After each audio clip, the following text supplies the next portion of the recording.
Congo 26 Télévision, la chaîne de l'unité nationale. Tout de suite, Magazine.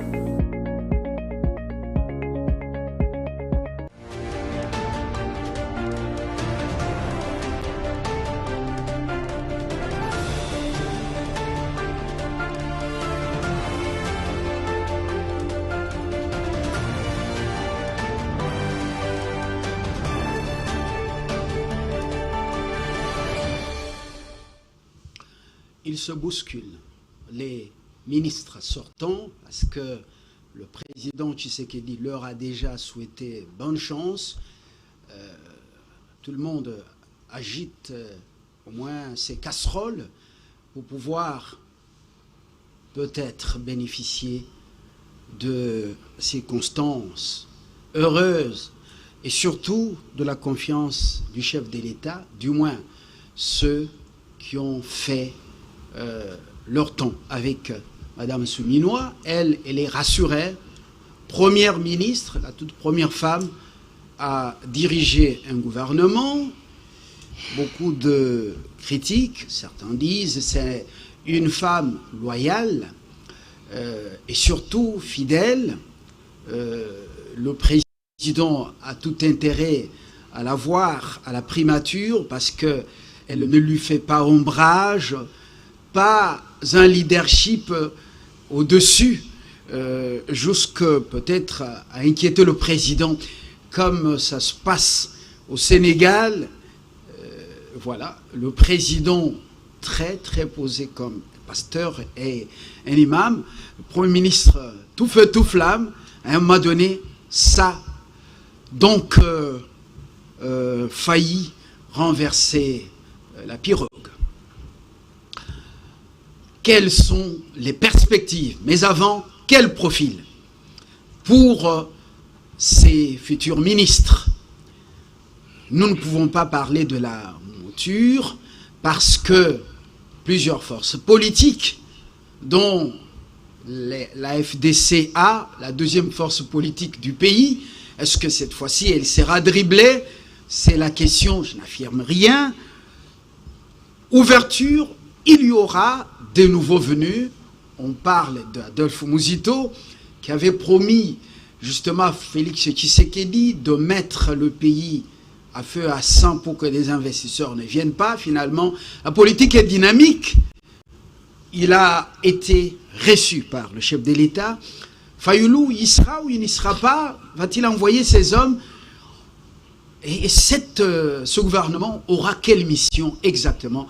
On en parle autour de cette table avec 4 aigles.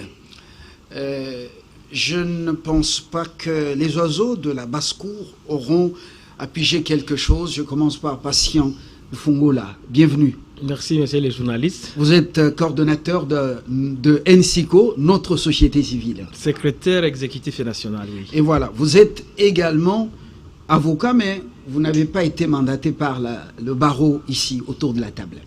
Oui, je suis avocat, un vieux avocat d'ailleurs. Voilà. Il y a de jeunes avocats et de vieux avocats. Ceux qui sont là, qui ont l'âge de la profession, oui.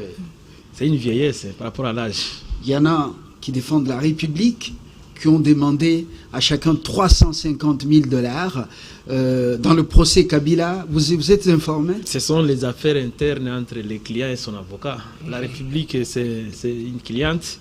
Alors, on ne peut pas entrer dans leurs relations. Mais le peuple souffre quand même. Vous demandez les honoraires jusqu'à 350. Ils sont au nombre de combien?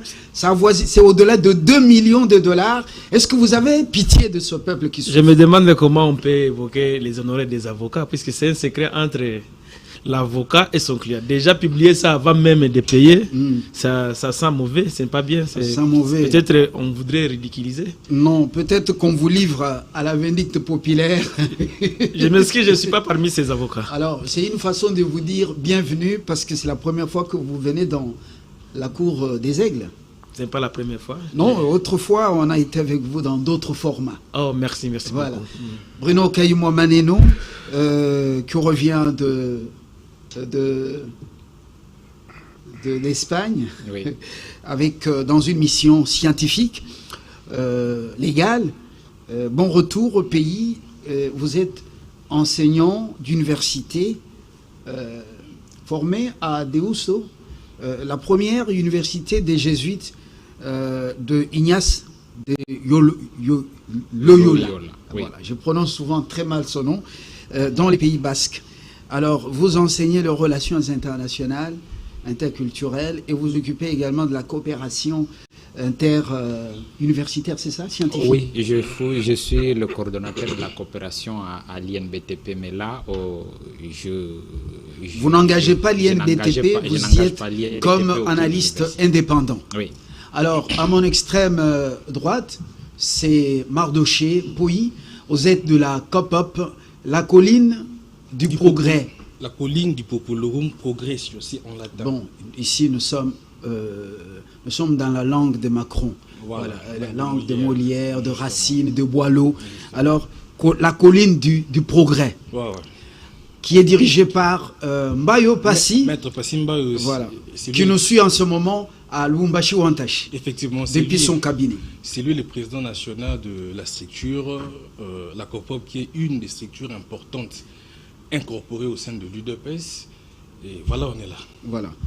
À l'UDPS, le président a plus, il a plus puisé dans son assemblée d'appartenance, Philadelphie, le centre missionnaire, et puis Guy Luando a raflé aussi la part du lion dans les nouvelles nominations.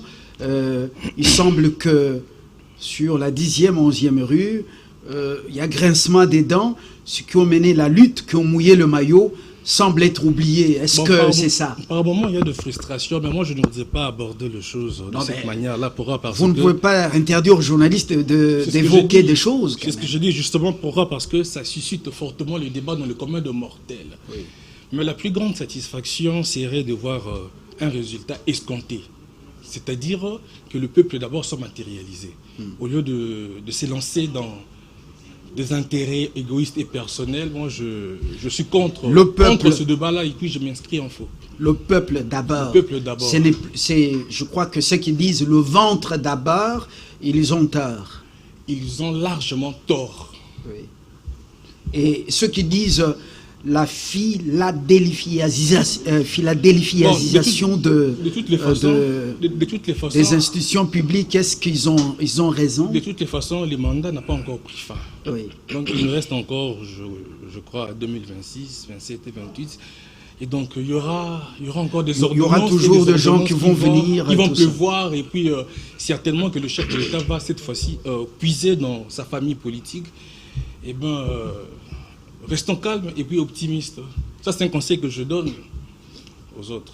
Augustin Kabouya, dans ce gouvernement, vous le voyez à la tête d'un portefeuille ministériel pour passer les témoins à d'autres personnalités du parti,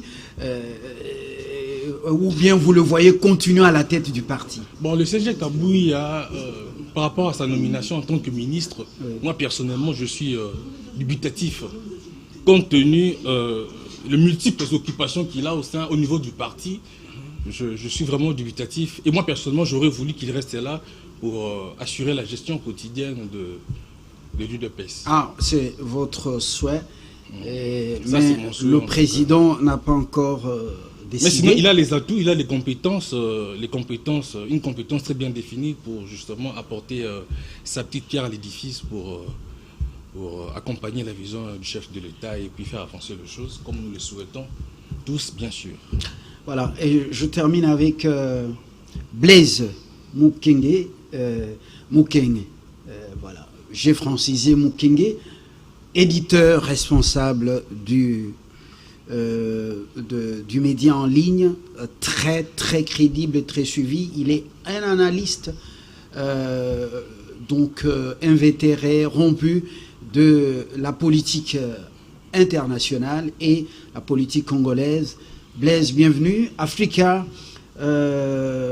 TV Network. Blaise, toujours un plaisir de vous avoir. Merci bien. Et voilà, on l'appelle BM. On ouvre ce partage républicain avec passion. Quel profil, quelle perspective pour ce gouvernement dit d'ouverture? Est-ce que vous voyez Fayoulou dans ce gouvernement, lui qui plaide un peu la cause du FCC, également la cause de M23 avec Kabila dans le dialogue sous les auspices des hommes religieux? Quelle est votre analyse au niveau de la NSICO? Merci beaucoup, messieurs les journalistes. Je vais parler comme population, puisque je représente une structure citoyenne. À mon humble avis, le peuple n'a pas besoin des individus. Le peuple a besoin des prestations des individus. Alors, voici quoi disait peuple Azo Senganini. Parce que nous connaissons tous ce que le peuple veut. Par exemple, à l'est de la République démocratique du Congo, le peuple ne demande pas autre chose que la paix. Les histoires là des dialogues, ce n'est pas la première fois qu'on les fait. Mais on va faire le dialogue avec qui? Mais on ne peut pas faire le dialogue avec quelqu'un qui se réveille le matin à Kinshasa. À midi, il est avec les M23 à Goma. Au soir, il passe sa journée au Rwanda, sur le pays agresseur, pour se retrouver à Washington et à Paris, à l'Union européenne, qui achète les minéraux de la fraude du Rwanda. Et revenir à Kinshasa comme conciliateur. On doit justifier ce qu'on peut faire à la République. Est-ce que nous voulons Fayoulou dans nos institutions? Autant qu'on pourrait avoir besoin de vous, même de moi et de tous ceux qui sont ici, et des auditeurs qui nous suivent, autant on peut avoir besoin de Fayoulou. Mais est-ce que Fayoulou n'a jamais géré? Quels sont les résultats des prestations? Tout ce que nous voulons, c'est de chercher des individus qui n'ont pas encore failli. On ne peut pas mettre sur place une équipe qui a failli en 1996. Cette équipe a failli en 2000. En 1996, il a failli. Les mêmes individus, en 2011, ils ont failli, en 2016. Et en 2019, qu'on les retrouve éternellement aux institutions, on n'aura pas de changement. Vous suivez quand même ce qui se passe dans les médias, comment ils sont très mobilisés en utilisant les réseaux sociaux, les médias traditionnels. Chacun veut bien... nettoyer son image. Chacun veut bien revenir.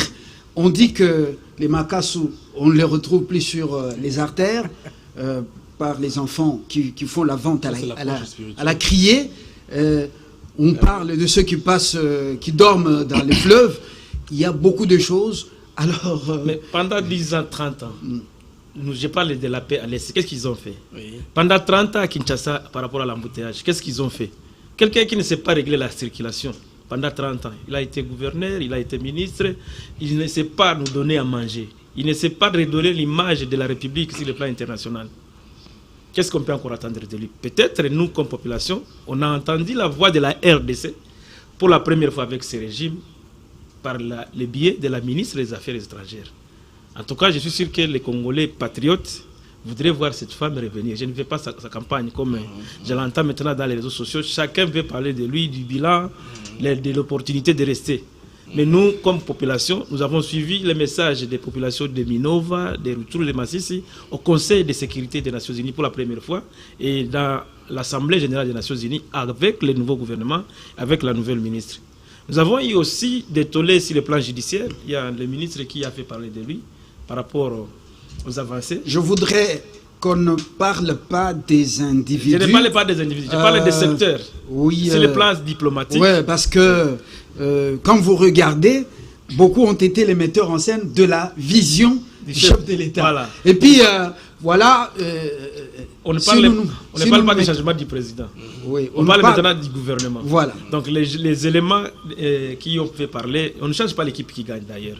Alors nous voulons que les gens qui ont échoué depuis 1996, qu'on les mette à l'écart, qu'ils observent alors les autres, les 100 nouveaux du Congo, et que les autres fils du pays puissent remettre ce qu'ils ont appris.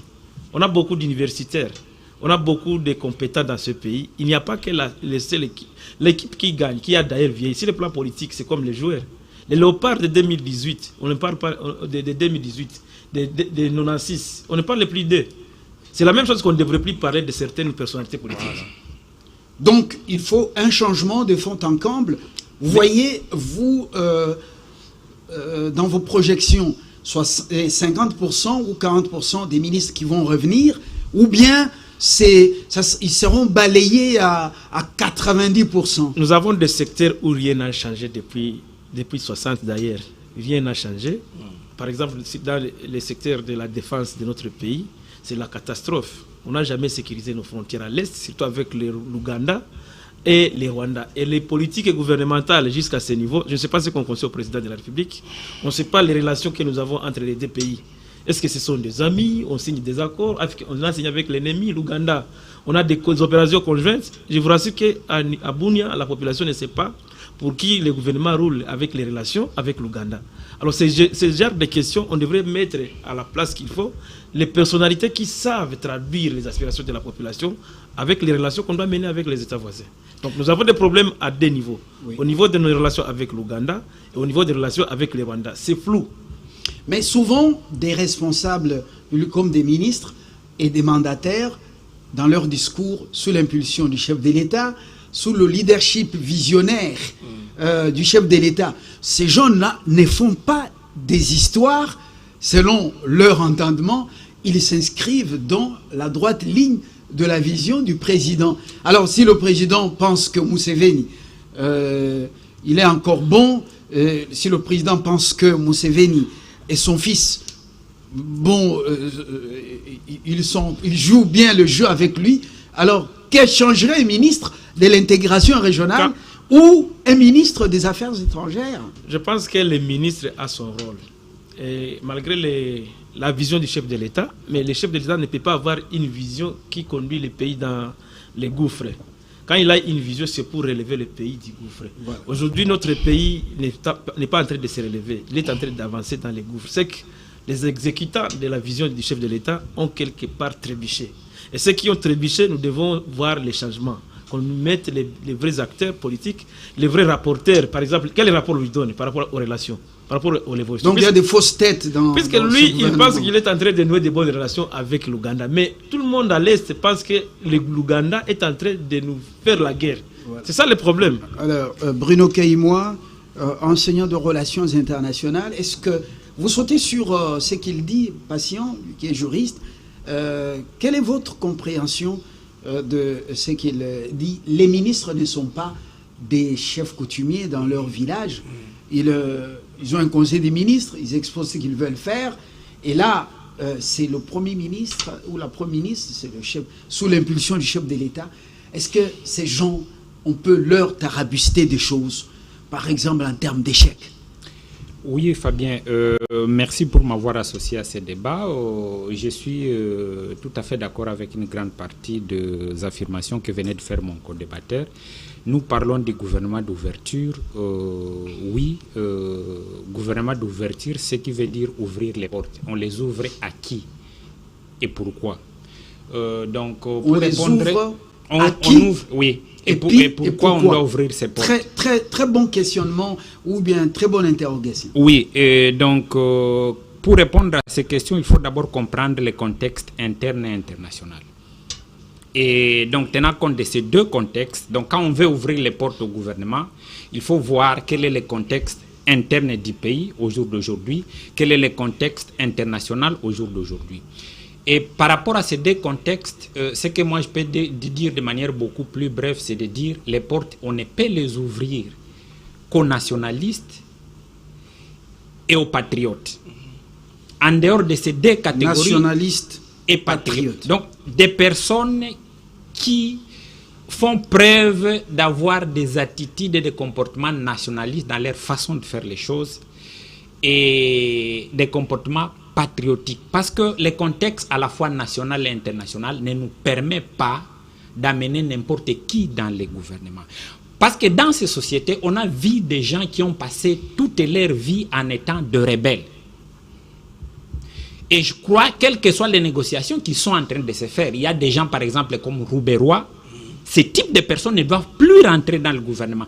Quels que soient les accords qui peuvent être... Donc, c'est une personne qui a passé toute la vie en étant rebelle, toute la vie à rendre la vie compliquée à la République démocratique du Congo. Des gens comme... Sous l'étiquette des pasteurs, d'organisateurs de jeûner des prières et tout ça, j'ai compris que la Bible devient une étiquette sur une marchandise avariée quand même pour certaines personnes. Oui, c'était j'apportais de l'eau au moulin. Voilà. Oui, je veux moi-même aussi profiter de l'occasion pour dire un jour, j'étais dans le débat avec un ami dans un groupe WhatsApp où on disait Roubert Rossetin était un pasteur. J'avais dit, je ne peux jamais perdre le temps à écouter une personne comme cela. Donc je ferme rapidement la parenthèse. Je dis, il faut ouvrir les portes à des patriotes, à des nationalistes pour regarder en face les problèmes qui nous guettent. Au niveau interne, nous avons les dangers de notre souveraineté dans la partie Est. Il faut avoir les personnes qui sont capables de se mettre debout pour dire les Rwandais continuent à être un menace sérieux face à la souveraineté de la République démocratique du Congo. Il faut les gens capables de comprendre les enjeux et les manipulations qu'il y a derrière le Rwanda. Et ces manipulations, on ne peut les comprendre que par rapport à la réalité interne d'abord du Grand Kivu et à ce qui est en train de se passer au niveau international. Et donc, il faut la capacité de savoir conjuguer les deux efforts à la fois. S'il faut amener les gens au gouvernement, ça doit être des gens qui doivent répondre à ces enjeux-là. Donc, on sait aussi qu'au niveau interne, par exemple, il y a cette pauvreté qui est en train de caractériser notre société. Donc, on est en train de lutter contre un envahisseur, un agresseur, mais au même moment, la situation interne, elle est en train de se dégrader. Donc, on doit avoir des personnes qui viennent au gouvernement, pas pour penser à leur vie, mais pour penser à la patrie, à la nation congolaise et à la population congolaise. Voyez les contextes des embouteillages qui ont lieu dans cette ville à Kinshasa. Pourtant, l'argent est en train de sortir chaque jour pour construire les infrastructures. Je suis enseignant à l'INBTP. La durée de vie d'une infrastructure routière est de 10 ans. Mais prenons l'avenir comme l'OIA. De 2024 jusqu'au jour d'aujourd'hui, il y a déjà à peu près 3 fois qu'ils sont en train de réhabiliter cet avenir. Et il n'y a personne pour demander les comptes aux entreprises qui travaillent. Presque chaque année, il y a des routes qui sont budgétisées. Dans quel pays on fait Mais on a quand même des instances de contrôle et en pole position, le Parlement avec les 2 chambres, le Sénat et l'Assemblée nationale. Ils ont dans leurs attributions le contrôle parlementaire. Il y a la Cour des comptes, il y a l'IGF. Malheureusement, depuis le départ du très médiatique à Lingueté, les choses dorment maintenant. Je ne sais pas, c'est l'approche du nouveau directeur général, comment on l'appelle, du nouvel inspecteur général, chef de service. Et donc, alors, comment vous dites, on ne sait pas demander des comptes à ceux qui exécutent les travaux? Bien évidemment, je ne sais même pas si on a un ministre des infrastructures ou pas. Sincèrement, ce sont des questions essentielles que moi je me pose. Est-ce que ce pays a un ministre des infrastructures responsable? On ne peut pas se lancer dans un combat de souveraineté, de protéger l'intégrité territoriale si à l'interne il y a des problèmes sérieux, s'il y a la pauvreté qui est en train de s'aggraver à l'interne. Prenons l'exemple de l'Éthiopie qui a si mené son combat pour maintenir l'Éthiopie dans ses frontières actuelles. Qu'est-ce que le Premier ministre a fait? Il a stabilisé le contexte interne. Vous ne pouvez pas mener 2 combats à la fois. Vous êtes au front avec les agresseurs et à l'interne, il y a un combat contre la pauvreté. Ça ne peut pas fonctionner. Il faut stabiliser la partie interne. Donc le peu d'argent qui est éjecté pour améliorer les conditions de vie de la population à l'interne, les enseignants doivent être bien payés, les fonctionnaires doivent être... Vous avez suivi ce que le ministre de la fonction publique était en train de dire publiquement. Il y a un groupe de bandits qui sont connus, qui au lieu d'affecter, de faire ce que le ministre de la fonction publique a fait, et ils se contentent de faire ce qui leur passait par leur tête. Donc, comment voulez-vous qu'un État soit en mesure de lutter contre le vrai problème de la souveraineté nationale quand il y a des gens qui perturbent l'ordre interne, qui perturbent les efforts qui sont en train de déployer au niveau interne. Donc, quand un gouvernement qui doit stabiliser... On dit non, l'état des FINCA, comment on dit, l'état de droit, ainsi de suite, c'est ça? Non, non. À l'interne, il faut prendre des mesures. Voilà. S'il faut mettre les gens en prison, on les met en prison. S'il faut arrêter les gens, on les arrête. Mardoché, je crois que votre rôle, le rôle de votre homonyme à la porte de la cour, ce rôle, je crois que vous le jouez très bien au niveau de la COPOP. Dites-nous concrètement, ce gouvernement, c'est juste une sorte d'appât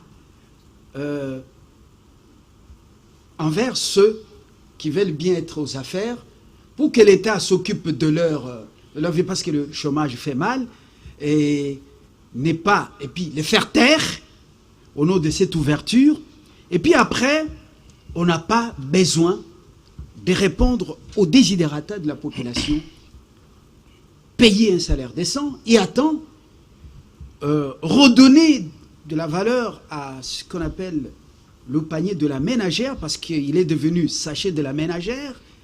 Alors, bon, qu'est-ce que vous pensez de cette ouverture? Très bien, merci pour cette question pertinente, cher Fabien. Je serai le plus rationnel possible. À la base, le chef de l'État doit savoir qu'il sera le seul à justifier son bilan devant le peuple souverain. Ça, c'est à la base. Alors, qu'est-ce que je voudrais dire par là? C'est que le chef de l'État a tout intérêt à faire une très bonne sélection. Voyez-vous? Des personnes capables de s'inscrire dans sa logique et puis dans sa vision. Pourquoi? Parce que le fait d'associer certains, ou le fait d'élargir l'union sacrée, ce n'est pas ce qui va résoudre les problèmes sur le terrain. Et puis ce n'est pas ce qui va satisfaire aux attentes de la population. Voyez-vous? C'est encore possible de trouver une personne compétente comme le ministre de la Finance. C'est encore possible de trouver une personne comme la ministre des Affaires étrangères. Voilà, et donc, ce sont les Mabanga, n'est-ce pas? Voilà. Ce sont déjà les Mabanga. J'estime qu'il faut toujours reconnaître ceux-là qui se sont distingués. Ça, c'est en toute objectivité. Depuis que le président lui avait dit, les fonctionnaires, donc les agents, ouais. Parlons agents de l'État, parce que fonctionnaires et agents, ça a été corrigé par, à savoir, justement, et le président avait dit le 20, donc à partir du 18, le 20, tout au plus tard, le 25. Aujourd'hui, nous sommes le 1er août, et il n'y a que quelques policiers militaires qui ont touché hier dans la soirée. Alors, est-ce que la manière dont les gens traînent devant les banques, ces damnés de la terre que j'appelle Moutachiwayombo, avec ce qu'ils touchent, la manière dont les gens vivent, allez dans beaucoup de pays, même en Afrique ici, mais chez nous, dès que vous êtes sur la voie publique, vous regardez les gens, vous dites la misère est lisible sur le visage. Heureusement qu'il y a les rocades. Les visiteurs de marque vont commencer à être de l'aéroport international Patrice Emery Lumumba jusqu'au centre d'affaires ou dans la ville, au lieu de passer par Tiango et tout ce spectacle.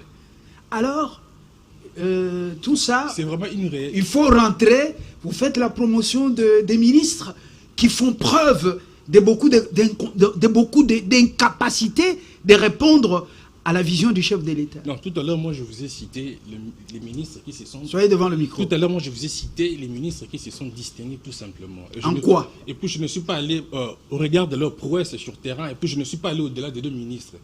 Alors, la question que vous avez évoquée, c'est... Est-ce qu'il appartient à un ministre des Finances de faire la mobilisation qu'il fait, Kisangani, Mbujimaï, tout ça, bon, comme si on était en campagne électorale? Non, moi, je pense dites-nous les choses de manière claire. Moi, je pense qu'il faut toujours contextualiser les choses, voyez-vous. Donc, ça fait partie de ces libertés purement démocratiques, de se rendre dans un tel coin de la République, et puis de mobiliser sa base, échanger avec sa base. Ça, ce n'est pas un péché, ce n'est pas une infraction non plus, voyez-vous. Quoi? Ça, c'est purement dans le contexte politique. Mobiliser sa base? Non, mais c'est une base que le ministre peut tout... S'il est membre du gouvernement, avec des qu'est-ce que vous pensez, vous, BM, par rapport à ce que la colline du progrès dit? Un ministre des Finances, en fonction, regardez, jusqu'aujourd'hui le premier, on dit fête des parents, non? Mais comment est-ce qu'un agent de l'État va amener à ses parents même un petit cadeau quand il n'a pas encore touché? Et il doit faire autant de jours et de heures devant les banques dites commerciales qui sont pour la plupart des banques de Ouest africains. J'appelle ça des maisons de messagerie financière. Alors, BM. Bon, moi je pense d'abord, le ministre de Finances vient du parti politique UDPS, un parti très populaire. Alors chaque fois que ça se mobilise, hein, ils ont tendance toujours à montrer qu'ils ont pignon sur rue. Alors chaque fois qu'un ministre fait en province, c'est le secrétaire général Kabouya qui envoie les communicateurs, les journalistes de la presse, on va dire des publications avec le ministre descend sur place. C'est une façon de fonctionner de l'UDPS. Là, ce n'est pas un péché, il faut le préciser. Voilà. Et Tshisekedi, en 2028, tu vas dire au peuple, oui, dans mon parti, vous avez vu la mobilisation à Bakwanga, vous avez vu la mobilisation qui s'engage. C'est la partie, ça c'est dans les cadres de l'UDP, ça n'engage pas l'État. La plus importante, à l'horizon de 2028, le chef fera face à son bilan. Il le fait avec quel fonds? Seul. Comment? Il le fait avec quel fonds? Cette mobilisation. J'ai comme l'impression que vous posez plusieurs questions simultanément. Donc moi je voudrais que nous puissions vraiment se focaliser sur une question et puis vider le fond. Nous parlons des profils et des perspectives. Nous sommes dans la thématique. C'est ce que j'ai dit. Oui. Donc au départ je disais que le chef de l'État a tout intérêt à faire une très bonne sélection. Pourquoi? Parce que s'il faut coter les ministres aujourd'hui qui sont dans ce gouvernement ici, je pense que celle d'affaires étrangères serait la première de la classe, suivie de ministre des Finances. Voyez-vous? C'est pourquoi j'ai repris un élément tout à l'heure en disant que c'est encore possible de trouver d'autres ministres et puis les associer dans cette nouvelle équipe gouvernementale pour faire avancer les choses, bien sûr. Merci Mardoché. Je sens qu'il y aura un palmarès avec proclamation on distingué, on satisfait, sont ajournés totalement et partiellement. Alors, peut-être qu'on en saura un peu plus dans quelques jours. Alors, vous abordez souvent la politique internationale et la politique congolaise. À l'heure des attentes fortes de la population en termes de conditions socio-économiques, surtout le social du peuple, à l'heure de ce moment de résoudre la crise sécuritaire, et à 7 heures, à 3 ans de la fin du mandat de Félix Tshisekedi, eh ben, ce gouvernement d'ouverture, c'est juste un trompe-l'œil avant les négociations pour un gouvernement dans lequel tout le monde viendra, même les Nanga et les Kabila. Bon, si vous parlez du gouvernement à venir, Nanga et Kabila d'abord, c'est un gouvernement qu'il faut considérer négocier quand on est tout près de 2028. Nanga et Kabila ne sont pas les bienvenus. Voilà. Quand on voit que le mandat est sur le point de déterminer que pratiquement on n'est pas prêt pour organiser les élections, et il y a encore l'occupation, des choses comme ça, c'est on négocie d'abord pour voir comment est-ce qu'on peut diriger les pays, parce que le président est au mandat. C'est là qu'on négocie. Mais aussi longtemps que le mandat du président court, moi je pense que le président doit réajuster son cabinet, n'est-ce pas, à faire un bon casting pour avoir du résultat. C'est-à-dire, si on fait les remaniements du gouvernement ou une nouvelle monture, ça fonctionne du résultat qui n'est pas escompté sur le terrain. On veut changer une ou deux personnes pour voir est-ce que tel secteur peut être amélioré, tel secteur on peut mieux faire que ce qu'on a fait avant. C'est question des individus, des jeunes qu'on place. Donc faire un bon casting, cela va faire que le pays puisse bénéficier au finish. Lorsque vous regardez, vous examinez les récentes nominations dans les services publics, et même au niveau du cabinet chef de l'État, on ne remet pas en cause son casting, mais qu'est-ce que ça vous inspire comme commentaire dans les projections? C'est que sera ce gouvernement peut-être dans quelques jours, on dit que c'est imminent, le choix opéré, il y a une femme qui est députée nationale, qui a aussi un siège au Sénat, assemblée provinciale chez elle, et puis maintenant administratrice dans une nouvelle entreprise publique. Et lorsque vous regardez toutes ces nominations, qu'est-ce que ça vous inspire? Et avec le phénomène, comment on appelle ça, comment on appelle Philadelphisation. Ça, c'est votre concept. Moi, je pense que c'est question de confiance. Surtout quand on parle du cabinet du chef de l'État et de certaines entreprises de l'État public, je pense que le chef nomme à qui il a confiance. Tout simplement, ça, c'est que la confiance. S'il a trouvé qu'il n'y a plus de la confiance, de la compétence à Philadelphie, moi, je n'ai pas de problème avec ça. Mais comme maintenant, nous sommes en politique, n'est-ce pas? Les postes politiques sont pro rata. C'est en fonction du parti qui a plus de sièges, n'est-ce pas? qu'on va distribuer les responsabilités. Bon, comme l'Union sacrée maintenant et la majorité présidentielle, on puisse normalement au sein de l'Union sacrée pour bien diriger, puis diriger avec objectivité. Parce que vous ne voulez pas prendre des gens qui ne sont pas de votre bord politique, parce qu'au Congo, ce n'est pas encore les technocrates qu'on nomme, c'est sous base politique qu'on nomme même dans les entreprises publiques. Ce n'est pas du critère objectif des compétences, non. On me nomme là parce que je fais partie de ces camps politiques. Sur base de quotas politiques. Des quotas politiques, voilà. Depuis le maréchal Mobutu jusqu'à aujourd'hui, c'est les quotas politiques. On le nomme un tel parce qu'il il danse bien, ou il mobilise bien, il est compétent et tout ça, sous base de tous ces critères-là, qu'on le fait. Maintenant, comme on s'approche maintenant ici vers une ouverture, comme les chefs là l'a suggéré, l'ouverture est toujours une bonne chose. Parce que la politique d'exclusion ne paye pas. Souvent, quand on ouvre un peu l'espace politique, on peut aussi avoir un opposant, hein, mais pas débauché. Hein, dans le sens où d'avoir tout le monde, pour que les fils et filles du pays qui ne sont pas de cette majorité-là et qui sont compétents, qu'ils aient aussi une part voilà, au gâteau national. Pas la part au gâteau, mais qu'ils soient capables de donner leurs compétences au bien, au profit de la nation.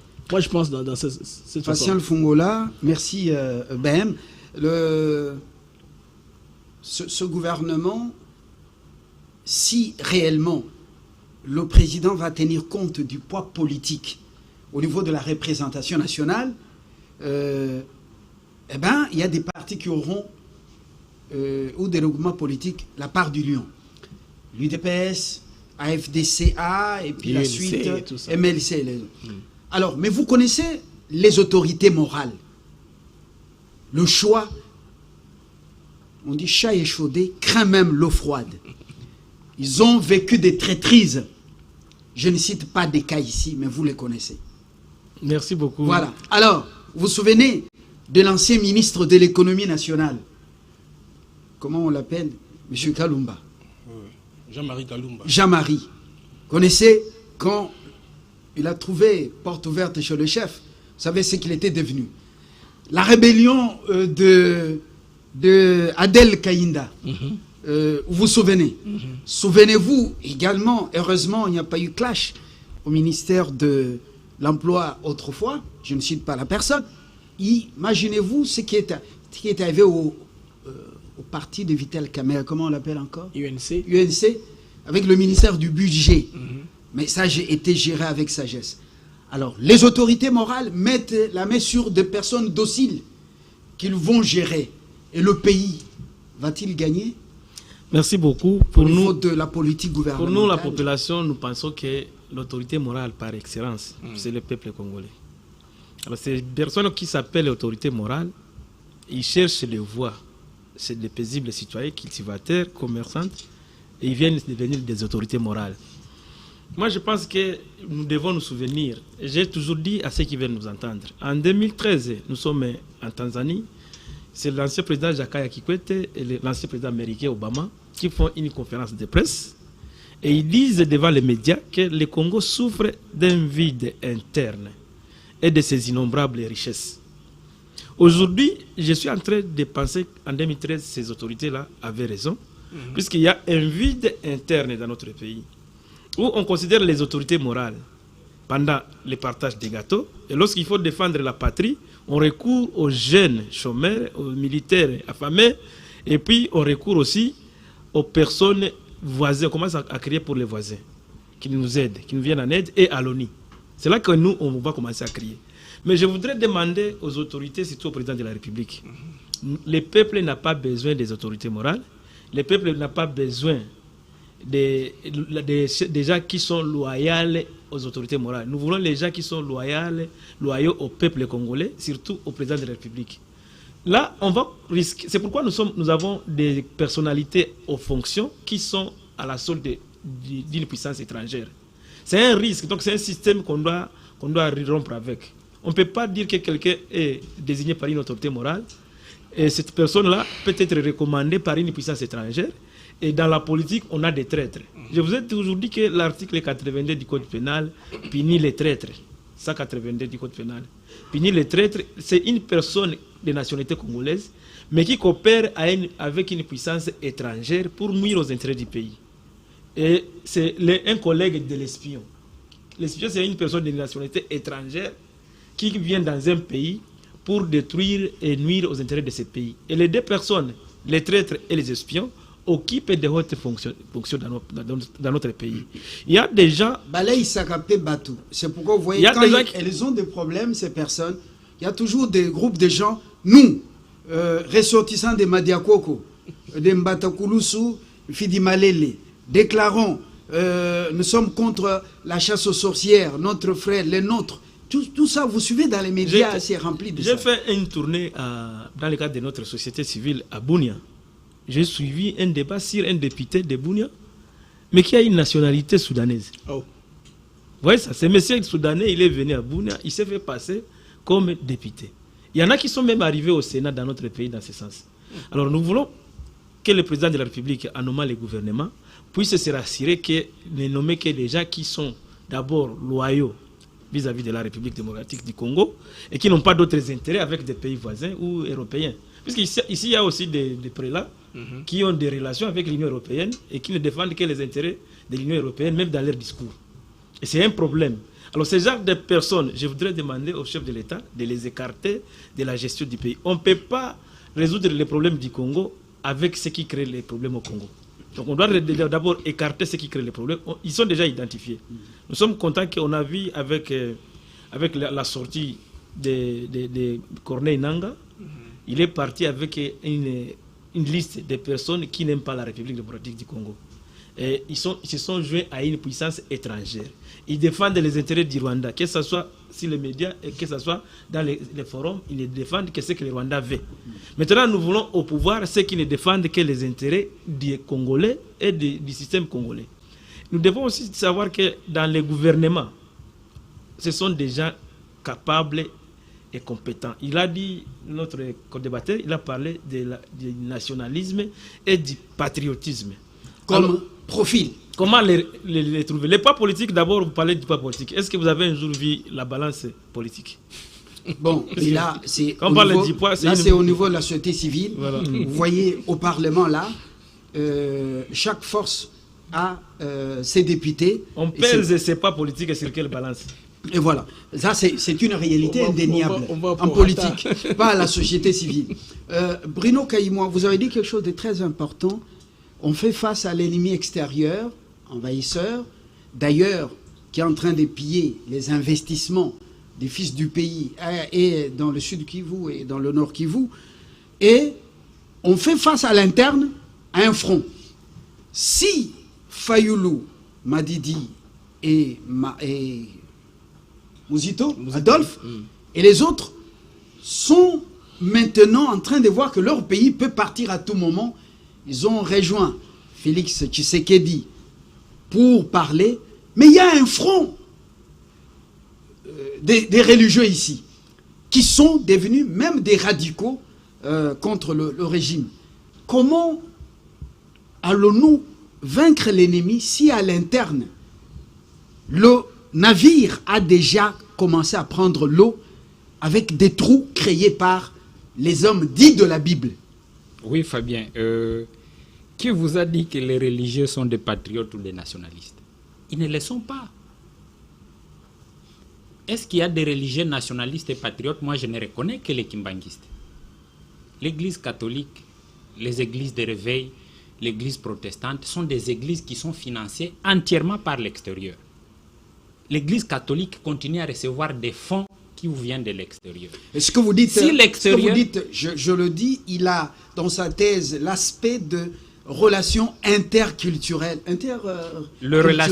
Oui, j'ai fait les relations internationales et interculturelles. Voilà. Et le directeur de ma thèse, c'était un théologien de libération. Donc, un jésuite qui me disait qu'écoute, si la question religieuse n'est pas bien résolue dans ton pays, vous ne serez pas développé. Parce que l'Église catholique n'a jamais soutenu le développement d'un pays. Aucun. Les latino-américains qui se sont développés, qui étaient des catholiques, ils ont éjecté la théologie de libération. Parce que l'Église catholique travaille d'abord sur les orientations du Vatican. Et l'Église catholique, c'est une machine au service de l'Union européenne. Une machine au service de l'Union européenne. L'Église protestante, une machine au service de l'Union européenne. Les églises de réveil, une machine qui a été créée au service des États-Unis d'Amérique. Parce que les Américains, quand ils sont devenus puissants, ils s'étaient rendus compte qu'ils n'avaient pas la capacité de manipuler les catholiques et les protestants. Ils devaient créer leur propre religion pour leur servir. Et les musulmans, ils servent le monde arabo-musulman. Qui est l'enfer des droits de l'homme. Hein? L'enfer des droits de l'homme. Et chez nous, il n'y a que les kimbanguistes. Et moi, j'ai toujours l'habitude de le dire. Quand vous voyez l'ambassadeur américain va faire des navettes en Kamba, c'est pour chercher à manipuler, à contrôler le kimbanguisme. C'est une réalité. Et donc, dans un contexte comme celui que nous sommes en train de vivre au jour d'aujourd'hui, espérer que les confessions religieuses vont jouer un rôle salvifique, à mon avis, c'est une utopie. Parce que les confessions religieuses travaillent sur base d'un mandat, des orientations qui vous viennent du Vatican. Quand le cardinal prête serment, vous savez, il prête serment pour au nom de qui? La fidélité envers le pape, pas envers l'État congolais. Quand le prêtre, tout prêtre, il dit qu'il prend son engagement avec ses 3 vœux, je sais qu'aucune église ne va accepter ce que je suis en train de dire. Parce qu'ils savent défendre leur position.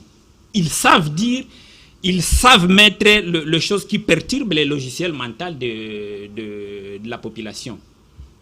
Et vous pouvez même rentrer au niveau de l'Europe. Les pays qui ont eu des difficultés pour se développer, c'était le Portugal et l'Espagne. Et moi, j'étais en Espagne. Quand les pays étaient en train de se débarrasser de certains comportements subversifs du catholicisme, ce n'est pas qu'on m'avait raconté, j'étais là à un certain moment, je vivais de manière douloureuse les combats qu'il y avait entre le premier ministre espagnol, José Luis Zapatero, et l'église catholique qui était dirigée à ce temps par Ruco Valera. Et donc, pour celui qui comprend bien comment fonctionnent les institutions religieuses, aucune religion ne peut accompagner un État africain à se développer. Alors, à l'interne, difficile de colmater les brèches. C'est notre Maloula, mais cette fois-ci, c'est pire même que... voilà, c'est même plus radical que Maloula. Maintenant, avec le pouvoir, comment allons-nous vaincre l'ennemi? Donc, le serpent est dans la maison. Mais pour tuer le serpent, tous, vous commencez à vous dire, c'est toi qui as fait entrer le serpent. Mais toi, tu avais dit, celui-ci est mon frère. Et puis nous aussi, nous allons là-bas pour lui rendre hommage. Non, non, il y a quelque chose d'intéressant qui est en train de se jouer. Vous voyez un homme comme Madidi. Pour moi, c'est une personne, il est dans l'opposition. Il pouvait aussi devenir rebelle. Mais il n'a jamais pris les armes contre son pays. Vous voyez un homme comme Mouzito. À un certain moment, ils ne savaient même plus. Donc, ils ont vécu leur moment d'être en dehors du pouvoir tranquillement. Voilà. Et moi, je crois que des gens comme ça, tous les opposants qui n'ont pas, à un certain moment, décidé de prendre les armes contre leur pays, je crois qu'il faut les mobiliser. Il faut leur dire, mettons d'abord nos divergences à côté, regardons vers une même direction, sauvons les pays. Mais tous ceux qui ont participé dans la rébellion, il faut travailler pour qu'ils ne reviennent plus au pouvoir parce qu'ils ne travaillent pas pour le bien-être de ces pays. Mardoché, nous sommes dans un État laïque. Il y a des efforts de part et d'autre pour que ce pays ne parte pas. Mais l'activisme des religieux qui ont laissé l'œuvre de la foi, c'est-à-dire l'évangile qui signifie donc, bonne nouvelle, salut, pardon des péchés, avec miracle, guérison des malades, ainsi de suite. Il n'y en a plus. Maintenant, c'est la politique à la chair partout, monter, descendre avec les politiciens. Est-ce qu'il y a espoir dans un tel pays où on vit un désordre? Chacun dans son coin, au nom de la Bible, dicte sa loi. Et vous sentez un cholet quand il parle. Le chapelain, c'est-à-dire l'abbé affecté à la chapelle, les chapelains du pape. Oui. Il n'aime pas les chapelains de la République. Voilà. Oh, okay. Alors, est-ce qu'il n'y a pas un désordre quand même là? Effectivement, on est quand même un pays qui vit dans... Est-ce que l'État, où il y a la présence de l'autorité de l'État? Quand vous voyez, à un moment donné, Mobutu a mis fin à... Même Maloula était allé en exil au Vatican quand même. Moi, je pense que ça, c'est... puisque vous parlez de politiciens dissimulés, bon, écoutez, je pense que c'est le chef de l'État qui doit maintenant revoir les choses à la hauteur. Pourquoi? Parce que ces gens se permettent un peu de trop. Mais je ne voudrais pas aborder les choses de cette manière-là. Dans la configuration actuelle, le dialogue n'a pas sa place, puisque c'est ce que l'ECC et la SENCO est en train de rechercher. Pourquoi est-ce que le dialogue n'a pas sa place? Je pourrais ici vous le démontrer dans une brève approche chronologique. Vas-y. Alors, vous conviendrez avec moi que nous avons connu un dialogue ici en 2001 à Addis Abeba, je crois au mois d'octobre. Il y a eu un dialogue intercongolais à Sun City au mois d'avril. Il y a eu les concertations nationales en 2013. Il y a eu un autre dialogue national en 2016 pour ne citer que cela. Mais je vous informe que tous ces précédents dialogues avaient comme objectif la cohésion nationale et puis le rétablissement de la paix durable. Mais malheureusement, ces deux objectifs n'ont jamais été atteints. Vous comprenez? Et puis toujours dans cette question, il y a un autre élément sensible qui énerve. C'est de voir dans tous ces précédents dialogues, à 90%, ceux qui se mettent autour d'une table, ce sont toujours les mêmes acteurs politiques. Et ça donne l'impression que la classe politique, elle est prise en otage. Et la jeunesse, elle est, puisque je voudrais aussi par cette occasion plaider en faveur de la jeunesse. La jeunesse, elle est marginalisée, elle est délaissée, elle est discriminée. Donc moi, je ne soutiens pas la démarche de la SENCO et l'ECC. Bon, concernant les bavures que tous nous sommes en train de constater malheureusement dans les chefs de la soi-disant église catholique, moi je pense que vous avez tout à l'heure évoqué le maréchal. Donc le chef de l'État, par nature, c'est un démocrate. Vous voyez un peu. Maintenant, les gens confondent la liberté et puis le libertinage. Voyez-vous? Donc, c'est encore une des raisons de plus pour qu'il y ait, n'est-ce pas, le changement de la Constitution, parce que tout doit être maintenant précisé dans la Constitution. Parce qu'il faudra un peu restreindre les champs d'action de toutes ces personnes-là. Donc, voilà un peu mon intervention quant à ça. Voilà. Est-ce qu'il fallait vraiment un gouvernement d'ouverture maintenant, alors qu'il y a Doha? Les discussions reprennent en août ici, je crois vers le 7. Washington, n'en parlons pas. Le comité de surveillance a commencé aussi son travail. Est-ce que ça vaut la peine un gouvernement dit d'ouverture ici à Kinshasa? Quel est le nom dit de cet événement? La concrétisation de Doha, du processus de Doha et de l'accord global de paix de Washington ne peuvent pas constituer une entrave pour la mise en place d'un nouveau gouvernement. Puisqu'ici, tout le monde se plaint ici à l'interne que les choses n'avancent pas. Raison pour laquelle je trouve que moi, personnellement, c'est opportun de mettre en place un nouveau gouvernement qui va, n'est-ce pas, recevoir, accueillir les deals miniers et puis de nouvelles instructions seront mises sur table et les choses vont avancer. Alors, Blaise, est-ce que réellement le président aura à dénicher des hommes? Si il y a eu la chance à Philadelphie, parce que ce sont des gens, par moment, qu'il voit agir, faire, et qui s'abreuvent à la parole de Dieu, mais pour les politiques, les choix qui seront, les propositions qui seront faites, est-ce que le président aura une marge de manœuvre? On n'a pas de think tanks qui sont des laboratoires pour faire des propositions au chef de l'État. Ce n'est pas l'ANER, s'il a un service comme ça pour détecter les patriotes et les nationalistes et des gens qui n'ont pas trempé dans les détournements et autres, parce qu'il y a de noms. Monsieur Fabien, il y a un point que je voudrais ici élucider. C'est que le problème, ce n'est pas la représentativité ou la représentation de toutes les formations politiques au sein de ce gouvernement ici. Je ne sais pas si vous comprenez. Ce n'est pas là le problème. C'est qu'ici, il faut identifier les personnes capables d'accompagner fidèlement le chef de l'État dans la matérialisation de sa vision. Hein? Le fait d'élargir... Accompagner ou avoir un fragment de sa vision. C'est-à-dire que chacun dans son secteur... Je ne vais pas vous demander de m'accompagner. Chacun dans son secteur. Vous m'accompagnez et puis vous bouffez, vous voyez tout ce que je fais. Mais si vous n'avez pas le fragment de ma vision, qu'est-ce que je veux bénéficier de votre accompagnement? Je pense que le programme a été bien établi et chacun dans son secteur respectif mettra en exécution la vision du chef de l'État. Alors, je reviens maintenant à la question. Oui. Comment détecter les nationalistes et les patriotes? Bon, on voit quand même des choix faits antérieurement. Actuellement, quand vous regardez, par moments, ça décourage. Comment va-t-il s'y prendre? Parce que le président n'est pas partout. Bon, le président a fait déjà un mandat. Il est à 2 ans du second mandat. Je pense qu'il connaît tout le monde de l'Union sacrée, au moins.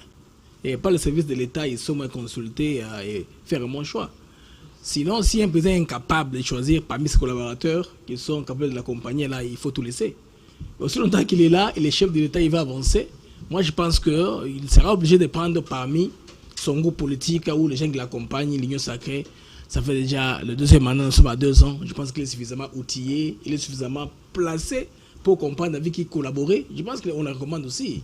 Bon, comme vous dites qu'apparemment il n'a pas de think tank, moi je pense que le think tank est là même. Peut-être qu'il il travaille un peu en faisant pas trop de bruit. Hein. Il a comme des gens qui le conseillent. Est-ce que si réellement, avec les Congolais qui ont aussi des compétences, de l'expertise dans plusieurs domaines, est-ce que si réellement le président était aidé par l'entourage ou le cabinet, tout ça, est-ce qu'il aurait pris l'ordonnance en faveur de quelqu'un qui est déjà 3 fois parlementaire, 3 fois sénateur, député national, député provincial, et le mettre comme administratrice, par exemple? Bon, pour le cas que vous épinglez là, je pense que vous parlez d'Aminata, je pense. Je n'ai cité personne. Bon, moi je sais que c'est d'elle qu'il s'agit. Elle est plusieurs fois double Bassard et puis il a bénéficié de ce siège-là. Je pense que c'est parmi les gens qui ont quitté Kabila, PPD pur de sang, ils ont quitté Kabila pour basculer la majorité lorsqu'on avait créé l'Union sacrée. Voilà. Alors maintenant, ce qui est mauvais, comme les compatriotes viennent de le dire, c'est le cumul des postes. Il faut donner la chance à tout le monde. Il y a beaucoup de Congolais qui sont là, qui sont capables pour identifier ces personnes compétentes-là, il faut mettre fin au quota politique. Ouais, parce que les chefs de regroupement politique envoient ces listes-là. Même si on envoyait, mais avec les services de renseignement, et puis le directeur de cabinet, c'est quelqu'un qui doit être très bien informé avant d'aller mettre le document, soumettre à la signature du chef de l'État. Il le regarde et puis il renseigne le chef. C'est pourquoi, à la genèse de cette émission, je vous ai dit tout à l'heure que j'ai précisé un élément disant que le chef de l'État a tout intérêt à augmenter une dose de rigueur. Non, il faut dire aux différents partenaires là que envoyez-moi des listes des personnes que vous connaissez et que ces personnes-là sont compétentes. Une compétence très bien définie. Des technocrates, pas des... Il ne faudrait pas envoyer les gens qui sont redevables au parti, qui sont redevables au chef de mouvement politique en lieu et place de la nation. Ça, c'est absurde. Et c'est un facteur majeur qui explique, n'est-ce pas, tout ce que nous connaissons ici. Alors, patient, il y a la misère. Il ne faut pas se voiler la face. Je voudrais ajouter un mot sur Ambongo, s'il vous plaît, avant de quitter. Oui. Un petit mot sur Ambongo. Ça fait presque 3 heures de temps que je l'ai suivi en direct de Kigali. Il a parlé à Kigali, il y a un synode là des cardinaux africains. Il a parlé. Il n'a pipé aucun mot sur la RDC. Il n'a pas commandé les massacres qu'il y a à Komanda. Il a en lieu et place loué comment est-ce que le Rwanda a repris après les génocides, après 30 ans. Il a loué les faits de loge au président rwandais. Moi, j'étais très déçu en suivant le cardinal. Il a parlé pendant 15 minutes. Tellement sidéré. J'étais très déçu. Pendant même mon direct, j'ai passé les clips là où il parlait. Les gens m'ont écrit enlève. Je dis, mais ça, c'est pas possible. Donc, le cardinal Ambongo, pour les gens qui n'ont pas suivi, il a parlé de Kigali à 15 minutes.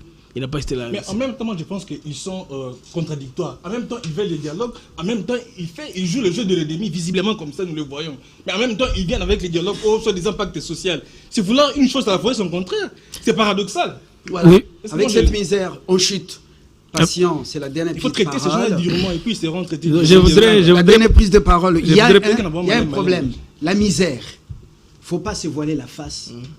La misère, c'est partout, je pense. Là, partout dans le monde. Dans l'univers.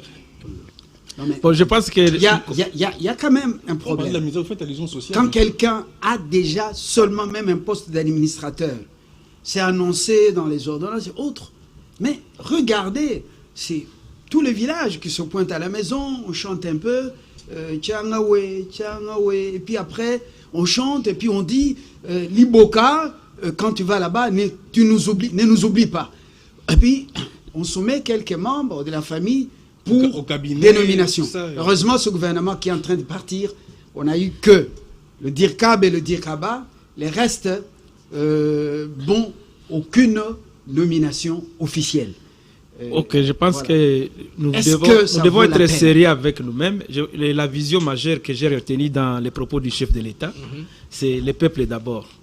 Donc on doit d'abord écarter la question des poids politiques, puisqu'il n'y a pas de balance politique. Voilà. On doit écarter cela. En plus, j'ai suivi les co-débatteurs évoquer la question spirituelle des religions. Le président ne devrait pas philadelphiser les cabinets du chef de l'État ou pasteuriser l'institution présidente de la République.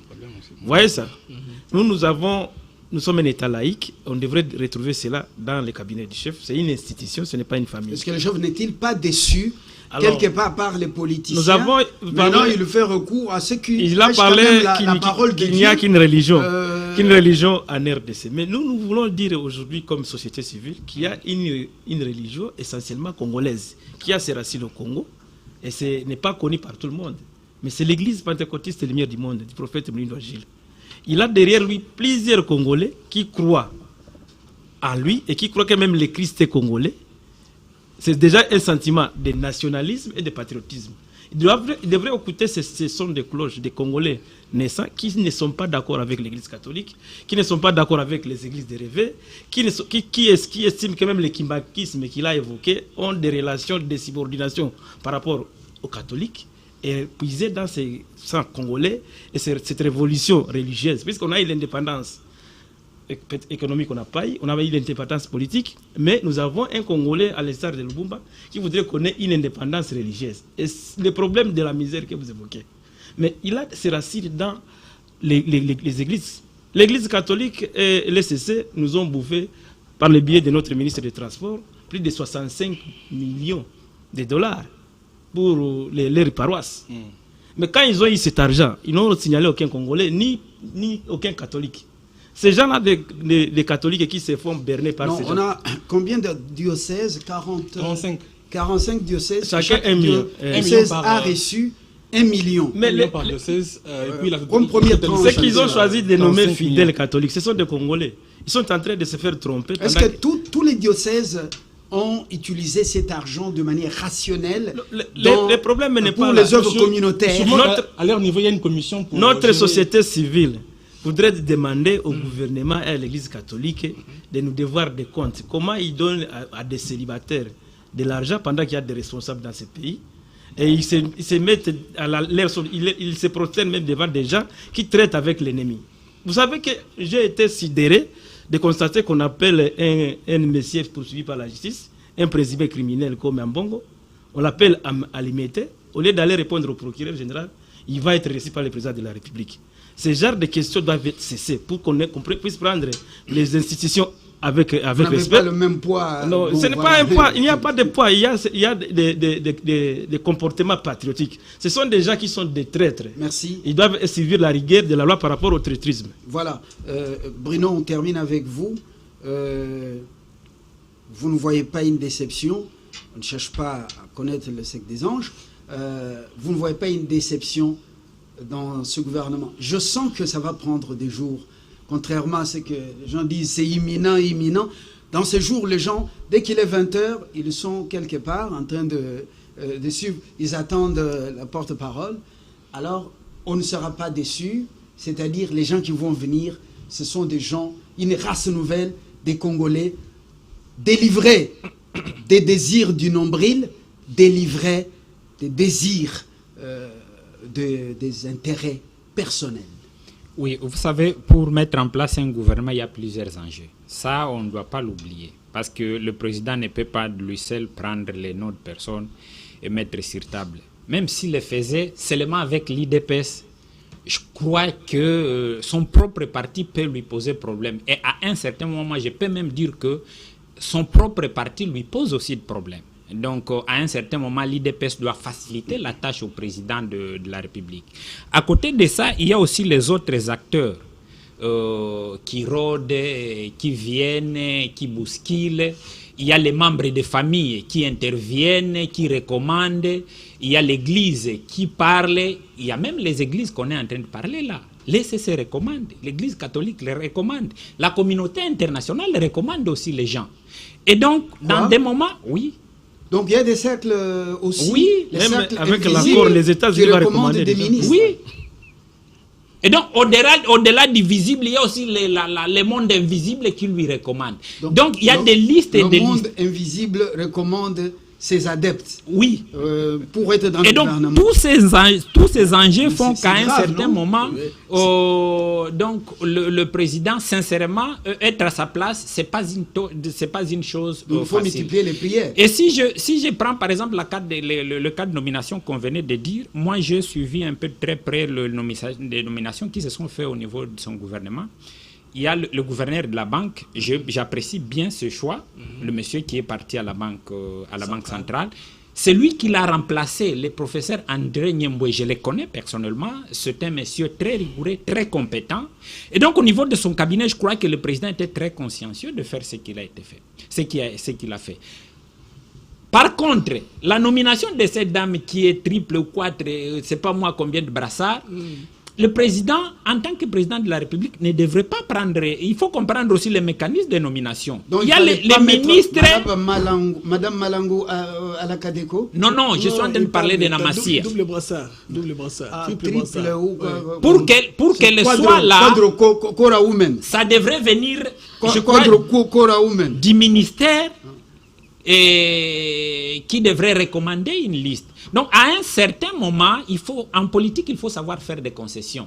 Et donc, quand on a des collaborateurs, on ne peut pas dire non à tout ce qui arrive. Donc, c'est pourquoi, à un certain moment, comme j'étais en train de le dire, les gens de l'Union sacrée peuvent compliquer la vie au président. La famille biologique du président de la République peut lui compliquer la vie. Son propre parti peut lui compliquer la vie. Et donc, face à tout ça, c'est vrai qu'il faut aussi avoir des think tanks. Et le président doit vraiment prendre de la hauteur pour cette fois-ci nous présenter un gouvernement qui va répondre à la fois aux enjeux internes et internationaux. Et voilà.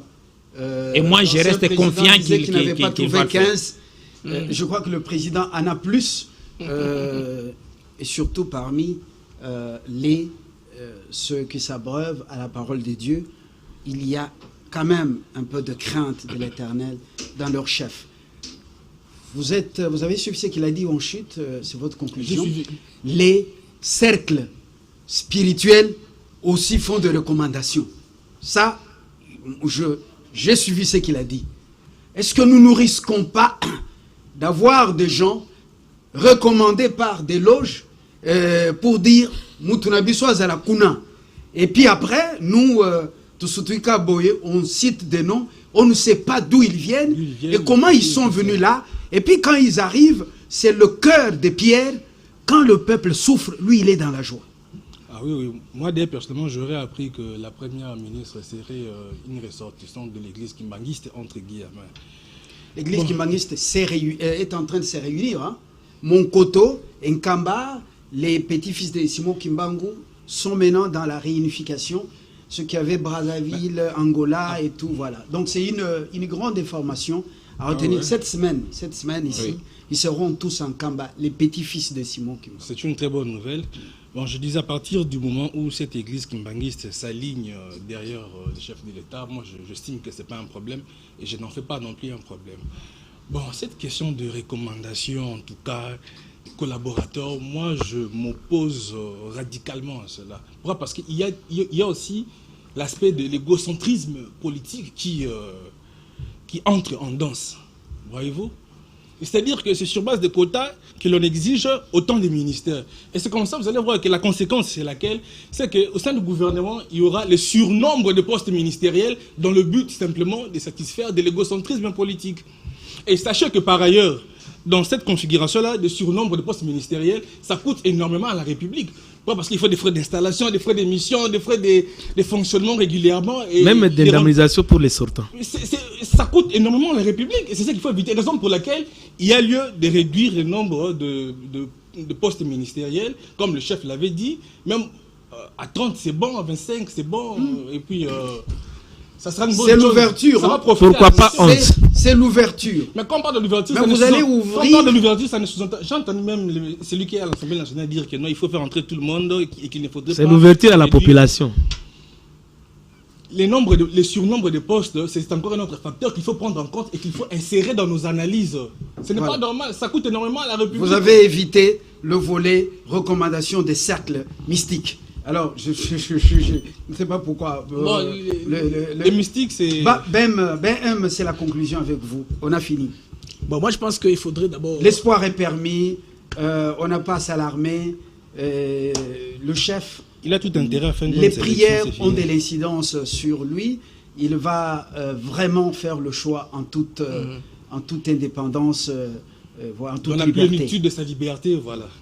Moi, je pense qu'il faudrait réduire à la tête du gouvernement pour, n'est-ce pas, diminuer les trains de vie des institutions. C'est faisable, c'est possible. Par exemple, de manière pratique, les ministères de l'économie, finances et budget, on les met ensemble. On les met 2 ministères. Vous savez, quand M. Kamere était ministre de l'économie, ils ont pris un avion en 5 pour aller en Zambie. C'était ridicule, hein? Parce qu'il y avait des ministères dont qui chevauchaient dans les prérogatives. 5 ministres. C'était pour l'achat des maïs en Afrique du Sud et en Zambie. Est-ce que le maïs finalement était déjà... Non, je ne sais pas ce qui est arrivé après là. Ça montre comment est-ce que nous avons un gouvernement où on multiplie, il y a duplicité des fonctions, doublement, tout ça, ça chevauche, tout ça, ça peut être réduit facilement. Éducation nationale, tout ça, sport, loisirs, culture et art, on met ça ensemble. Voilà, tout ça, vous voyez, agriculture, habitat, voilà, agriculture, urbanisme, hydrocarbures, tout ça. Mais on met tout ça ensemble, c'est tout. Parce que, vous savez, et puis il y a les développements ruraux, l'agriculture. Quand on va dans les forums internationaux, on a les problèmes dans les forums internationaux. Mais les Congolais, comment la délégation est très grande comme ça? La taille de la délégation. Parce qu'il y a plusieurs ministères. Chaque ministère doit satisfaire tout le monde. Oui, c'est le problème qu'il y a. C'est qu'on peut réduire la taille du gouvernement sensiblement en réunissant certains ministères comme c'était au début. Ils viennent ensemble, comme ça les chefs. Comme ça serait une équipe efficace sur terrain. Et puis les résultats sera. Et puis le conseil des ministres ne sera pas fatigant pour les chefs de l'État. Ils se fatiguent tous les jours quand les pauvres. Ils doivent entendre 60 personnes parler, vous voyez? Il faut serrer la main à 60 personnes. Les pauvres, oui. 60 personnes dans une parce qu'on veut satisfaire les collaborateurs. Voilà. Bon. Nous avons fini. Merci. Professeur Kaïmoa, merci Patient, le Fongola. Merci beaucoup. Mardoché Poyi, merci BM. Blaise Mukenge, merci à toute l'équipe. Des héros dans l'ombre. Ghislain Makuiza, Marla, Papa Mwamba et toute l'équipe. Alors, vous avez été là et c'est grâce à vous que nous sommes arrivés dans les salons. Vous retrouverez ce magazine en rediffusion sur votre chaîne de l'Unité nationale et également sur nos plateformes numériques, sur YouTube et tant d'autres, avec la même percutance. Très prochainement, grâce à Dieu, si le gouvernement est publié, nous reviendrons pour pouvoir le décortiquer. À très bientôt. Merci. Merci, monsieur.